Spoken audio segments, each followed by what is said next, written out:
السلام علیکم ویورز، آج ہم بات کر رہے ہیں اردو کی نمائندہ کلاس کی اصناف شعر فنی مباحث۔ ویورز، یہ ایم اے اردو پارٹ 1 پرچہ 1 کلاس کی شاعری ہم پڑھ رہے ہیں۔ اردو زبان میں دنیا کی دوسری زبانوں کی طرح ادب کی تاریخ کا آغاز شاعری سے ہوتا ہے۔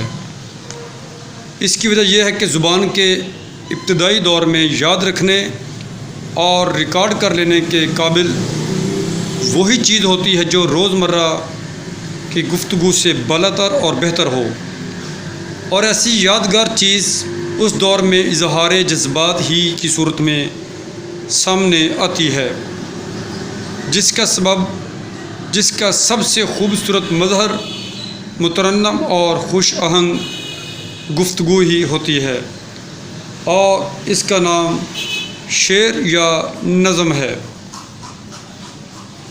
اردو میں سب سے پہلے جن لوگوں نے شعر گوئی اختیار کی وہ اس سے پہلے فارسی میں بھی شعر کہتے رہے تھے، کیونکہ برصغیر پاک و ہند میں جب مسلمان بطور فرما روا آ کر آباد ہوئے تھے، تبھی سے ان کا سارا علمی، ادبی اور سرکاری کام فارسی ہی میں ہوتا تھا۔ اس لیے فارسی شاعری کی تمام روایات قدرتی طور پر اردو میں داخل ہو گئیں۔ مقامی غیر مسلم باشندوں کی ادبی زبانوں کو پڑھنے اور سیکھنے کی کوشش انہوں نے نہ کی کہ وہ حاکم قوم تھے، انہیں محکوموں کے ادب سے کوئی دلچسپی نہیں ہو سکتی تھی۔ الٹا مقامی غیر مسلموں نے فارسی بڑے ذوق و شوق سے سیکھنی شروع کر دی، کیونکہ ان کی ضرورت تھی، اور اس طرح جب اردو میں باقاعدگی اور سنجیدگی کے ساتھ شاعری کی جانے لگی تو فارسی ہی کی اصناف شعر اور دوسرے لوازم اردو میں بھی جوں کہ توں لیے جانے لگے۔ چنانچہ غزل، قصیدہ، مثنوی، نظم، مصمت، رباعی وغیرہ جس طرح صدیوں سے فارسی میں آ رہی تھی اردو میں بھی رائج ہو گئی۔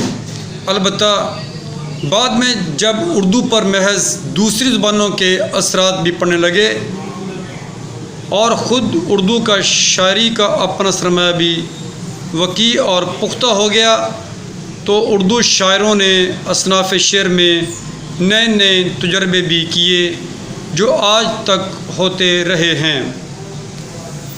پہلا اردو شاعر امیر خسرو دہلوی، جن کی شہرت بحیثیت ایک فارسی شاعر کے کسی تعریف کی محتاج نہیں، اردو کے پہلے شاعر بھی ہیں۔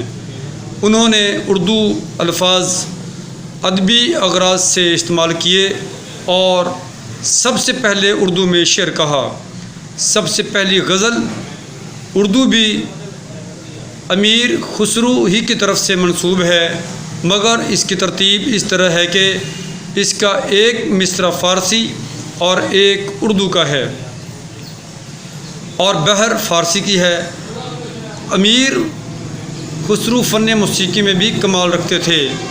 انہوں نے سب سے پہلے فارسی بہور اردو میں استعمال کی اور ان کی کتاب خالق باری ہے۔ مختصر یہ کہ یہ ان کا ابتدائی دور تھا، زبان میں اتنی ترقی نہیں ہوئی تھی، مگر آگے چل کر زبان میں مزید پختگی آتی گئی۔ 17ویں صدی کے وسط میں اردو غزل کا باقاعدہ آغاز ہو چکا تھا، اور اردو شعراء ہندی، دکنی اور باشا زبان کے الفاظ استعمال کیا کرتے تھے۔